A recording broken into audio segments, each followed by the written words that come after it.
Hello friends.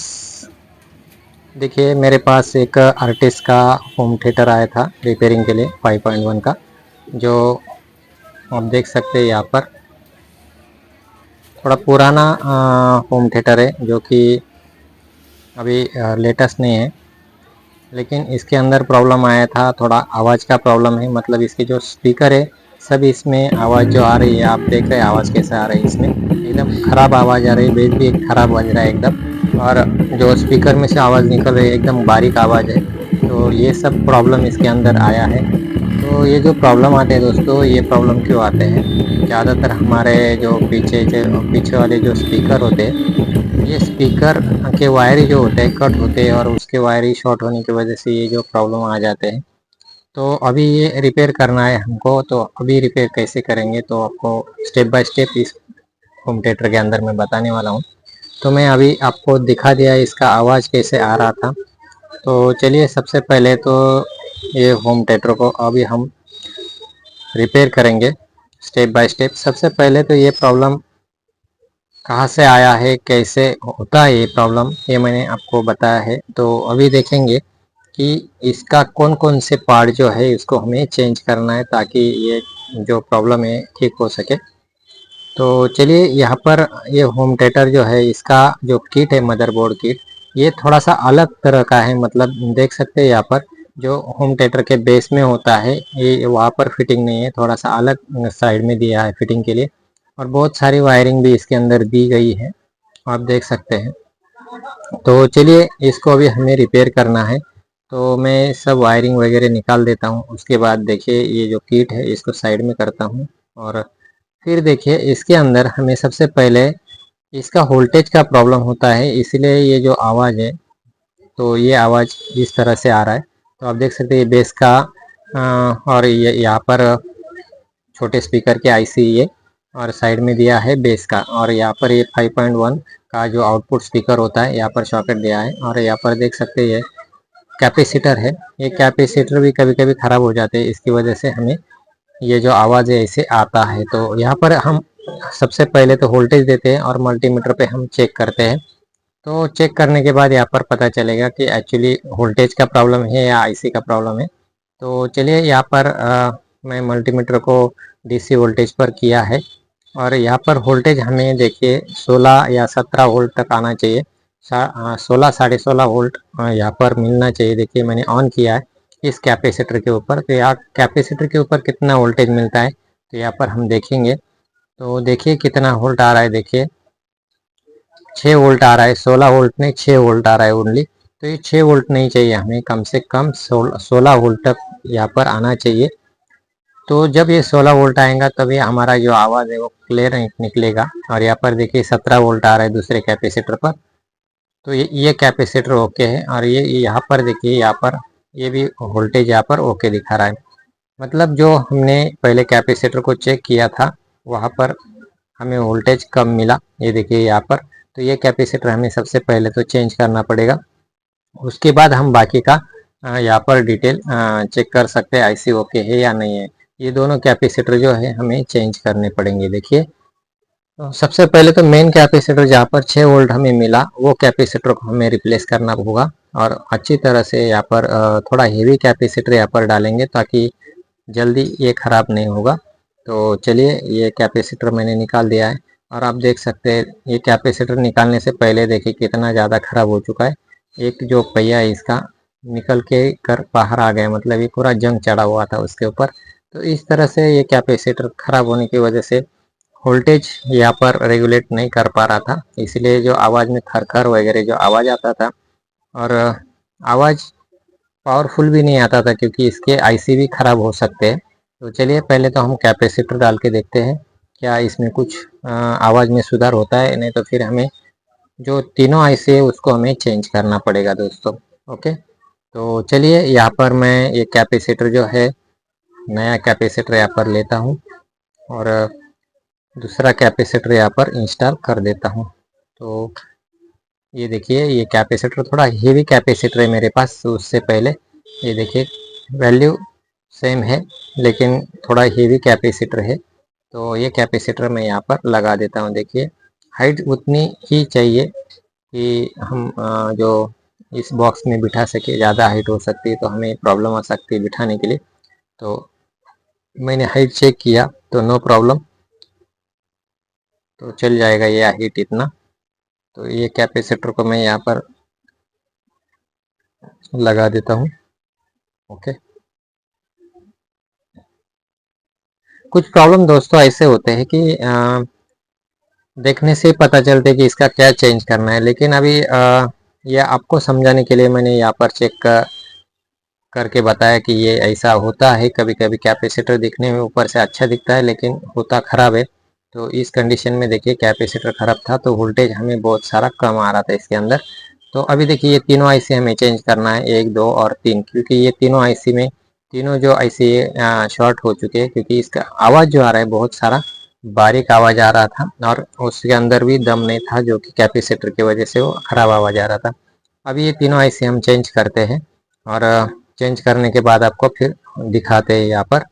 तो चलिए यहाँ पर एक एक करके तीनों आईसी चेंज करेंगे। तो मैं थोड़ा सा वीडियो को स्किप करूँगा दोस्तों, क्योंकि ये जो तीनों आईसी चेंज करने में बहुत सारा वक्त लगता है। तो यहाँ इतना सारा वक्त हम वीडियो पर देंगे तो फिर वीडियो बहुत सारा लंबा हो जाएगा। यहाँ पर एक आईसी निकाल कर आपको दिखाऊंगा, बाकी दो आईसी मैं स्किप करके लगा लेता हूँ, क्योंकि बहुत सारा टाइम यहाँ पर लगने वाला है तीनों आईसी चेंज करने में। तो चलिए मैं अभी ये आईसी जो है एक एक आईसी करके सबको निकाल के दूसरे आईसी जो है उसको मैं रिप्लेस करता हूँ, और पूरा चालू होने के बाद आपको फिर वोल्टेज भी दिखाता हूँ कितना उस कैपेसिटर पे आया है। ओके, फिर चेक भी करके आपको दिखाऊंगा। तो चलिए स्टेप बाय स्टेप ये जो आईसी है ये आईसी हमें निकालना है। तो ट्राई करके यहाँ पर मैं ये जो आईसी है इसको निकाल लेता हूँ। 2025 नंबर का TEA 2025 नंबर का ये आईसी है। तीनों एक ही नंबर के ये तीनों आईसी है, क्योंकि ये 5.1 होम थिएटर है जो कि मैनुअल है। यहाँ पर कोई भी इसका रिमोट वगैरह यहाँ पर सिस्टम नहीं है। यहाँ पर जो वीसी दी गए हैं, देखिए कितने वीसी यहाँ पर 1 2 3 4 5 वीसी यहाँ पर दी गए हैं। मतलब 5 स्पीकर के 5 अलग अलग ये जो वीसीए ये दी गई है, और एक मास्टर वॉल्यूम इसके अंदर दी गया है। मतलब एक वॉल्यूम से हम सब जो स्पीकरों के आवाज़ कम ज़्यादा कर सकते हैं एक ही वीसी से।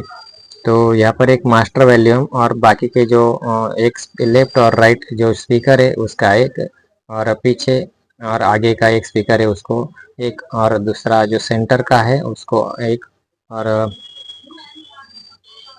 एक जो दी गया है यहाँ पर कौन सा है ये मेन वॉल्यूम का। तो ऐसे करके ये जो सब अलग अलग वीसी इसके अंदर दी गए ही इस मदरबोर्ड में। तो चलिए अभी ये पता चलेगा, मैं एक एक करके आपको दिखाऊंगा अभी कैसे कैसे ये वॉल्यूम कंट्रोल दिए गए हैं इसके अंदर। तो सबसे पहले तो हमें यहाँ पर हमारा जो आईसी है ये एक आईसी ड्राई हो चुका है, एक निकाल के आपको दिखा देता हूँ कैसा है ये। तो बाकी के दो आईसी जो है मैं स्किप करके यहाँ पर लगाने वाला हूँ, क्योंकि देखिए एक आईसी निकालने के लिए और बिठाने के लिए जितना टाइम जो लग रहा है, तो देखिए तीनों आईसी में हमें कितना टाइम लग सकता है। तो वीडियो बहुत सारा लंबा हो जाता है दोस्तों। तभी भी मैंने देखिए यहाँ पर बहुत सारा वीडियो जो है कट करके यहाँ पर आपको जो जो मेंस जो होता है जो समझाने के लिए आपको उतना ही मैं टॉपिक यहाँ पर ले लिया है। बाकी का तो बहुत सारा यहाँ पर मुझे स्किप करना पड़ता है, नहीं तो फिर तो ये 50 मिनट के ऊपर हो जाता है या 1 घंटे के ऊपर हो जाता। तो आप भी बोर हो जाते हैं इतना सारा टाइम ड्यूरेशन देके। इसीलिए मैंने जो जो मेन प्रॉब्लम होते हैं किट में और प्रॉब्लम आते हैं तो वही बताने की कोशिश इस वीडियो में मैंने किया है। तो चलिए यहाँ पर ये जो आईसी है हमारा पूरी तरह से ड्राई हो चुका है। इस तरह से मैं इसको नीचे ढकेल देता हूँ, देखिए शोल्डर गन से। तो ये अभी लगभग निकल जाएगा। देखिए यहाँ पर बहुत सारा गर्म भी हो चुका है, ये झटका लग रहा है क्योंकि हीटसिंग इसके अंदर इनबिल्ट होती है। यहाँ पर देखिए, ये देखिए यहाँ पर अभी निकल जाएगा। तो ये देखिए इस तरह से ये जो आईसी है ये है 2025 आईसी। और इसके दो पिन जो होते हैं ग्राउंड होते हैं यहाँ पर, जो कि हीट सिंक के ऊपर ग्राउंड हो जाते हैं। तो इसको मैं निकाल लेता हूँ बाहर, और हमारे पास जो दूसरा आईसी इसके ये जो हीट सिंक है यहाँ पर बिठा लेता हूँ। ये तीनों आईसी यहाँ पर मैं स्किप करके बिठा दूंगा। तो चलिए फिर मैं आपको दिखाऊंगा। तो चलिए मेरे पास अभी देखिए जो आईसी है इस हीट सिंक के ऊपर हमें सबसे पहले वो फिटिंग करना है। ये देखिए मेरे पास जो नया आईसी है यहाँ पर, ये आईसी इस हीट सिंक के अंदर मेरे मुझे फिट करना पड़ेगा यहाँ पर। और देखिए इस आईसी का नंबर आप देख सकते हैं, TE2025। ओके। तो इस ये देखिए ये जो आप देख रहे हैं यहाँ पर हीट सिंक, इसको पहले हमें यहाँ पर फिटिंग करना पड़ेगा देखिए, और उसके बाद यहाँ पर लगाना पड़ेगा। तो चलिए मैंने इस आईसी को यहाँ पर फिटिंग किया, और इसको मैं भी बिठाने की यहाँ पर कोशिश करता हूँ। बाकी के इस तरह के दोनों आईसी में बाद में स्किप करके फिटिंग करूँगा, डायरेक्टली आपको दिखाऊंगा फिटिंग होने के बाद। क्योंकि एक आईसी का जो ट्रायल था मैंने यहाँ पर आपको करके दिखाया, और वीडियो ज़्यादा लंबा हो जाता है इसलिए मैं बाकी का काम कर लेता हूँ। ओके। तो चलिए यहाँ पर ये सब जो आईसी है यहाँ पर हम बिठाने वाले हैं। सोल्डर करते समय बहुत सारा टाइम लगता है, क्योंकि बहुत बारीक बारीक सोल्डरिंग होती है। देख सकते हैं यहाँ पर कि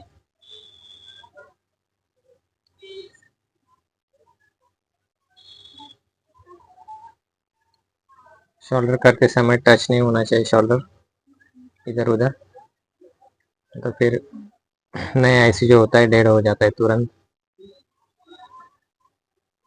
तो ये हो गया हमारा एक आईसी का पूरा ट्रायल, जो कि मैंने आपको लगा के दिखाया है। मतलब एक आईसी निकालने में और बिठाने में हमको कम से कम 10 मिनट लगते हैं।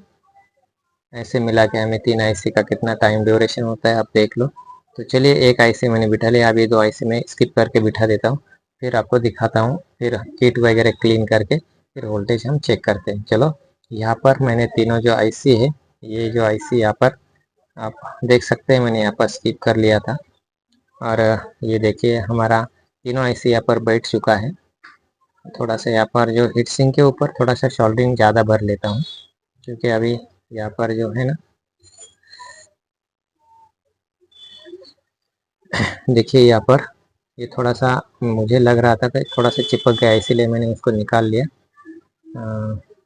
अभी क्लीन कर लेता हूँ। ये देखिए ये तीनों आईसी मैंने रिप्लेस किए हैं यहाँ पर। ये तीनों भी आईसी यहाँ पर रिप्लेस हो गए, क्योंकि स्किप करके मैंने दोनों आईसी यहाँ पर बिठा लिए। अभी यहाँ पर सबसे पहले तो ये जो ग्राउंड पॉइंट होते हैं ना, यहाँ पर थोड़ा थोड़ा और शॉर्टिंग ज़्यादा लगा देता हूँ, क्योंकि ये हीट ज़्यादा होता है।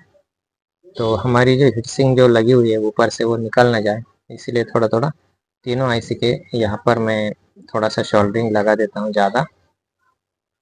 ये देखिए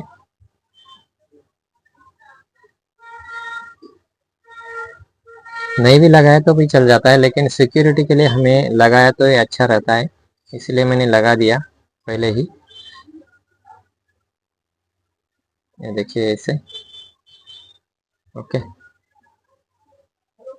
तो यहाँ पर थोड़ा रह गया।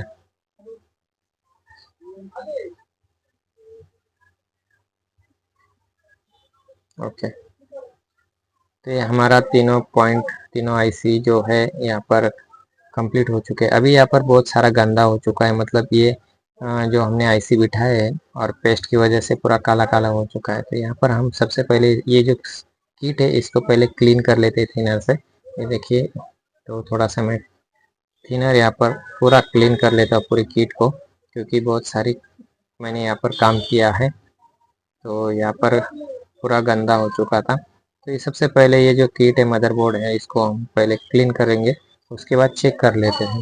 ओके। तो देखिए जब क्लीन होती है किट तो एकदम नई जैसी दिखती है, आप देख सकते हैं पूरा नया दिखने लगा है। अभी कोई बोलेगा नहीं कि इसके अंदर काम किया गया है। ये देख सकते हैं यहाँ पर एकदम क्लीन दिख रहा है। तो इस तरह से काम करेंगे तो कस्टमर भी आपसे खुश हो जाते हैं दोस्तों। तो कभी काम जो करते हैं साफ सुथरा होना चाहिए। तो आप देख सकते हैं यहाँ पर मैंने तीनों आईसी बिठाए, लेकिन ऐसा नहीं लग रहा है कि आईसी अभी अभी बिठाया है। तो इस तरह से काम करो। ओके, तो देखिए पूरा जो किट है मैंने पूरा क्लीन कर दिया है यहाँ पर।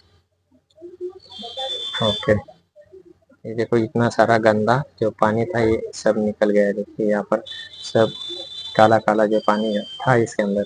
और अभी देख सकते हैं इस किट को जो मैंने अभी काम किया इसके ऊपर एकदम क्लीन हो चुका है। यहाँ पर ऐसा लग नहीं रहा है कि हमने यहाँ पर ऐसे डाले गए हैं। तो इस तरह से काम होना चाहिए। तो चलिए यहाँ पर अभी हम करेंगे इसको फिटिंग। ओके, तो सबसे पहले तो इसका जो टेस्ट लेते हैं।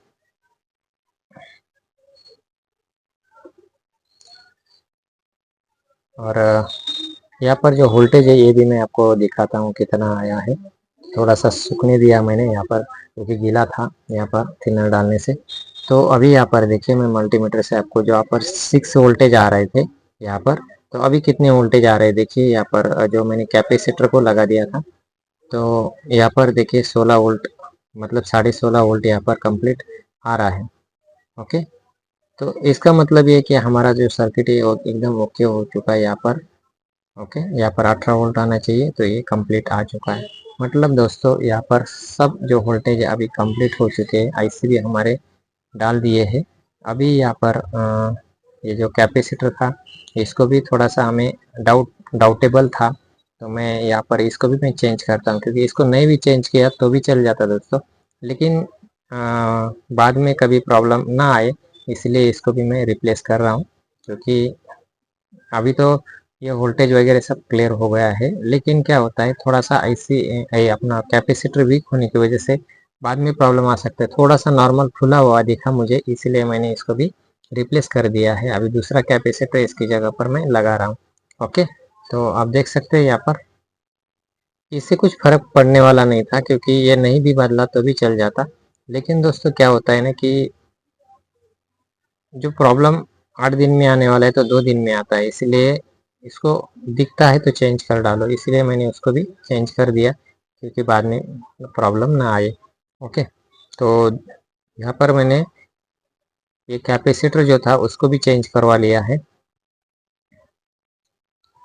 और देखेंगे यहाँ पर। ओके, बैठ गया।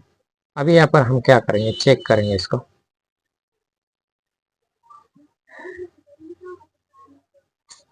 देखिए यहाँ पर जो वोल्टेज है ये तो सेम वही की वही है। ऐसा नहीं कि कैपेसिटर बदलने से कुछ कम ज़्यादा हो, क्योंकि वो कैपेसिटर ऐसा थोड़ा सा वीक था, ज़्यादा वीक नहीं था, वो चल जाता था। लेकिन मैंने भी चेंज कर दिया। तो अभी हम क्या करेंगे देखिए इसको। ये देखिए यहाँ पर म्यूजिक चला दिया मैंने, तो यहाँ पर देखिए अभी कितना क्लीन और सुपर आवाज़ इसका आ रहा है। तो आप देख सकते हैं इस तरह से ये जो होम थिएटर था इसका मदरबोर्ड था खराब हो चुका था, मतलब तीनों स्पीकर में एकदम बारीक आवाज़ आ रहा था, बेस भी खराब आ रहा था और कुल मिला के सब स्पीकर में आवाज़ इतना खराब आ रहा था कि पूछो मत। तो अभी ये एकदम क्लीन आवाज़ आ रहा है। और इस वीडियो को हमें ब्लूटूथ भी बिठाना है, तो इस वीडियो ये जो होम थिएटर है इसको ब्लूटूथ बिठाने का वीडियो अगले वीडियो में मैं डालूँगा, अगले पार्ट में, तो वो भी देखिएगा। तो अभी इस वीडियो में इतना ही। ओके, वीडियो अच्छा लगा तो लाइक करना दोस्तों, शेयर करना और ऐसे वीडियो देखने के लिए चैनल को ज़रूर सब्सक्राइब करके रखना। ओके, मिलते हैं नेक्स्ट वीडियो में, तब तक के लिए धन्यवाद, थैंक यू।